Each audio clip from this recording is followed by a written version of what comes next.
வணக்கம், பேரன்புடன் உங்கள் விஜயன். இன்னைக்கு நம்ம கிளாடியேட்டர் 2 இந்த திரைப்படத்தை நம்ம தான் பார்க்க போகிறோம். இன்னைக்கு திரையரங்கில் தமிழ் டப்பிங்கோட வெளியாக இருக்கிற ஒரு ஹாலிவுட் ஹிஸ்டாரிக்கல் திரைப்படம். புனைவு கலந்த ஒரு வரலாற்று திரைப்படம். 2000ஆவது ஆண்டு வெளிவந்த கிளாடியேட்டர் அது ஒரு கல்ட் கிளாசிக்னு சொல்லலாம். இன்னைக்கு வரைக்கும் அதுக்கு ரசிகர்கள் நிறைய இருக்காங்க. திருப்பி ரிப்பீட்டட் ஆடியன்ஸ் இருக்காங்க. திருப்பி பார்க்குறவங்க இருக்காங்க. அந்த அளவுக்கு ஒரு ட்ரெண்ட் செட்டர் படம் அப்படின்னு கூட சொல்லலாம். அந்த படம் அதோட சீக்வல் இது 24 வருஷம் கழிச்சு வந்திருக்கு. நல்ல கவனிங்க, 24 வருஷம் கழிச்சு வந்திருக்கு.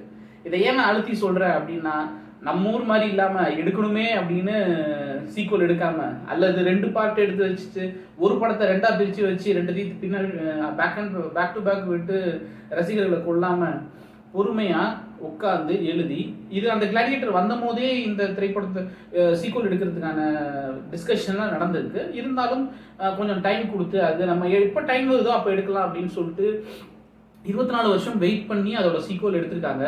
அதனால தான் இந்த திரைப்படத்துக்கான எதிர்பார்ப்பு பெருசாக இருக்கு. அந்த எதிர்பார்ப்பை இந்த திரைப்படம் நிறைவேற்றி இருக்கா அப்படிங்கிறத பார்ப்போம். படத்தோட கதை கிட்டத்தட்ட கிளாடியேட்டர் 1 அதோட லைனில் அதே மாதிரியான லைன் தான்.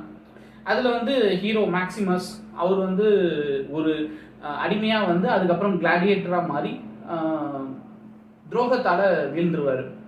கிட்டத்தட்ட அந்த கதை முடிஞ்சு ஒரு 16 வருஷம் கழிச்சு அவருடைய மகன் லூசியஸ் அந்த அப்பா எந்த இடத்துல வீழ்ந்தாரோ அதே இடத்துல அவரு ஜெயிச்சாரா இல்லை அதே மாதிரியான துரோகத்தால் வீழ்ந்தாரா அப்படிங்கிறது தான் இந்த திரைப்படத்துடைய கதை.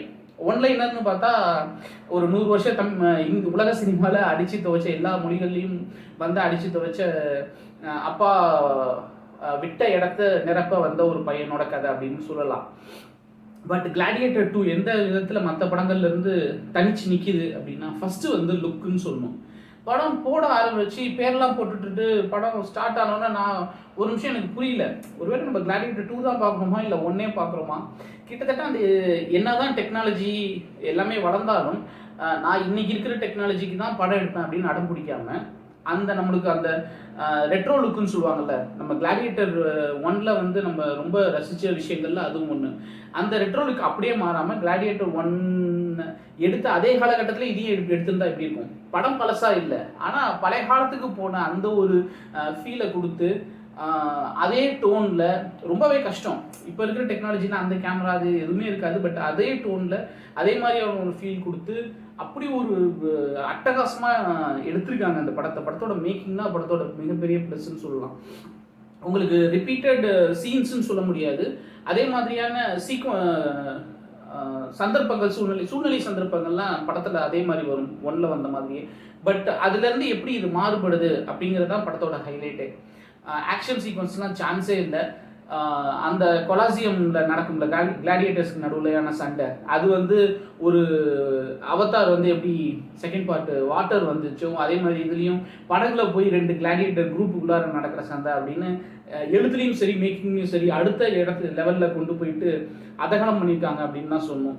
எனக்கு படத்தில் ரொம்ப பிடிச்ச கேரக்டர் நெகட்டிவ் கேரக்டரில் வர டென்சல் வாஷிங்டன் தான். ஒரு ஸ்லேவாக ரோமுக்கு அதுக்கப்புறம் ஒரு கிளாடியேட்டர் ஆகி அதுக்கப்புறம் ஒரு ராஜகுருவாகி அதுக்கப்புறம் அந்த ரோமோட சாம்ராஜ்யத்தை அழிச்சு நம்ம வரணும் அப்படின்னு நினச்சி அவர் பண்ணுற விஷயங்கள்லாம் என்னதான் வில்லத்தனமாக இருந்தாலும் அதெல்லாம் ரொம்பவே ரசிக்கும்படி இருந்துச்சு. படத்தில் எந்த விதத்துலையுமே எதையுமே குறை சொல்ல முடியாது. அப்படி ஒரு விஷுவலாக இருக்கட்டும், ஆடியோவாக இருக்கட்டும், அதிகமான சவுண்டெல்லாம் இல்லாமல் தேவையான சவுண்ட் மட்டும் வச்சு அட்டகாசமான ஒரு திரைப்படம். இது கண்டிப்பாக 100% தியேட்டரில் பார்க்க வேண்டிய ஒரு திரைப்படம். கிளாடியேட்டர் இப்போது 90s கிட்ஸாக இருக்கட்டும் 80s கிட்ஸாக இருக்கட்டும், கிளாடியேட்டர் நம்ம தியேட்டரில் பார்க்கலையே அப்படிங்கிற வருத்தம் நிறைய பேருக்கு இருக்கும். அதுக்கப்புறம் நிறைய பிளாட்ஃபார்மில் நம்ம பார்த்துருந்தாலுமே அதை 2000ஆவது வருஷம் நம்ம தியேட்டரில் போய் பார்க்கலையேன்ற வருத்தம் இருக்கும். இந்த திரைப்படம் பார்த்தீங்கன்னா அந்த வருத்தத்தை இந்த திரைப்படம் உங்களுக்கு சரி பண்ணும். அப்படி ஒரு விஷுவல் ட்ரீட்னு சொல்லலாம். வழக்கமாக சொல்கிறது தான், இந்த வருஷத்துக்கான ஆஸ்கரில் அட்லீஸ்ட் ஒரு 4-5 டெக்னிக்கலாகவும் சரி ஆக்டிங்கும் சரி ஒரு 4-5 விருதுகள் இந்த திரைப்படத்துக்கு கிடைக்கும். இன்னைக்கு திரையரங்கில் தமிழ் டப்பிங்கோடு ரிலீஸ் ஆகிருக்கு. வேறு சில சத்தமான படங்கள் பார்க்குறதுலேருந்து தப்பிக்கணும் அப்படிங்கிறதுக்காகவே இந்த திரைப்படத்தை நீங்கள் போய் தாராளமாக தியேட்டரில் பார்க்கலாம். மஸ்ட் வாட்ச்னு கூட சொல்லுவேன்.